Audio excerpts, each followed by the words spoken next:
Welcome to our comprehensive medical guide.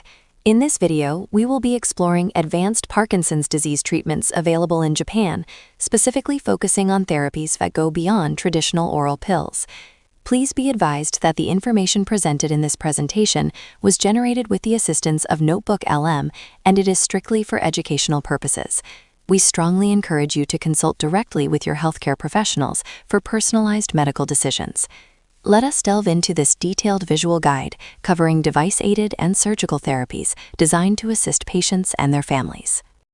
Before we proceed to the specific treatments, it is essential to clearly define the scope of this clinical guide.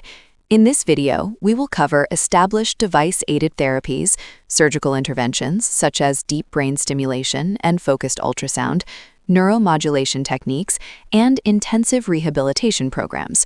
It is important to note what is explicitly excluded from this review. We will not be covering standard oral medications, nor will we discuss experimental procedures, such as iPS cell-derived therapies, also known as Omshapre. Our focus remains strictly on established device and physical therapies.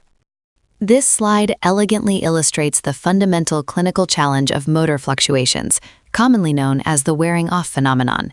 As Parkinson's disease progresses, patients oscillate between the upper limit, characterized by excessive involuntary movements or dyskinesia, and the lower limit, defined as the off state with severe rigidity, tremors, and bradykinesia.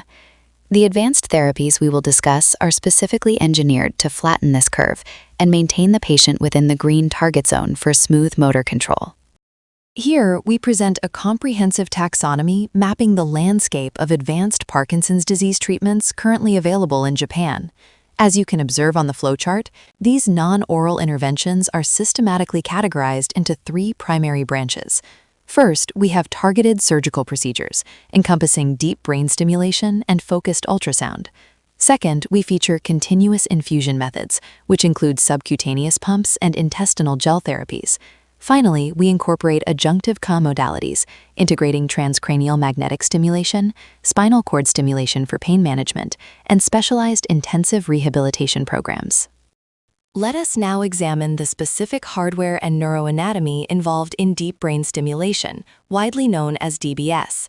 The diagram illustrates the meticulous placement of fine electrode leads deep within specific target brain areas, such as the subthalamic nucleus, globus pallidus internus, or ventral intermediate nucleus.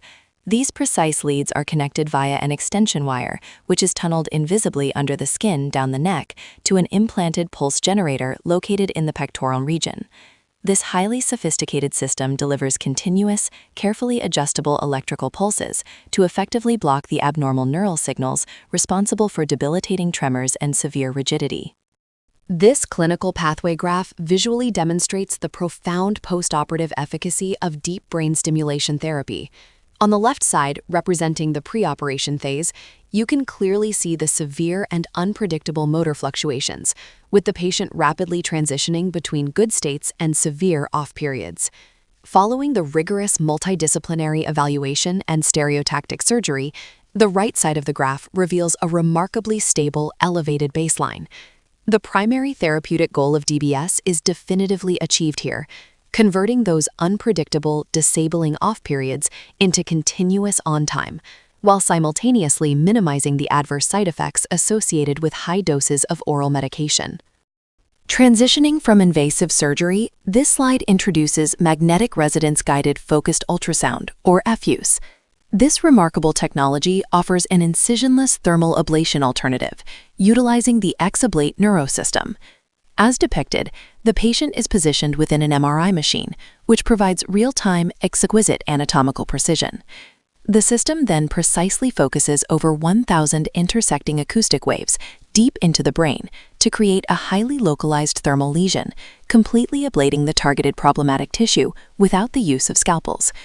This non-surgical option is exceptionally beneficial for treating refractory tremors and is fully covered by the Japanese National Health Insurance System. Moving to continuous infusion therapies, we now look at the 24-hour prod drug delivery system known as continuous subcutaneous infusion, utilizing phosphlevodopa and phoscarbidopa, commonly referred to as Fialif. As the illustration details, this system employs a highly portable pump connected to a very fine subcutaneous cannula inserted just beneath the skin. The most significant advantage here is that absolutely no surgery is required. By delivering a steady, continuous absorption of medication directly through the dermal layers, this therapy significantly increases functional on-time while entirely avoiding any gastrointestinal interference or absorption delays. Another highly effective continuous delivery method is the levodopa-carbidopa intestinal gel therapy, abbreviated as LCIG. This detailed anatomical diagram shows how the system functions. It utilizes an external gel pump weighing approximately 500 grams, which connects to a PEG J tube inserted through an abdominal stoma directly into the jejunum. By bypassing the stomach entirely, this sophisticated delivery mechanism eliminates the common problem of delayed gastric emptying. Consequently, it ensures highly stable and consistent blood plasma levels of levodopa throughout the entire day, providing robust control over severe motor fluctuations. To facilitate clinical decision-making, we have compiled a comprehensive device-aided therapies comparison matrix.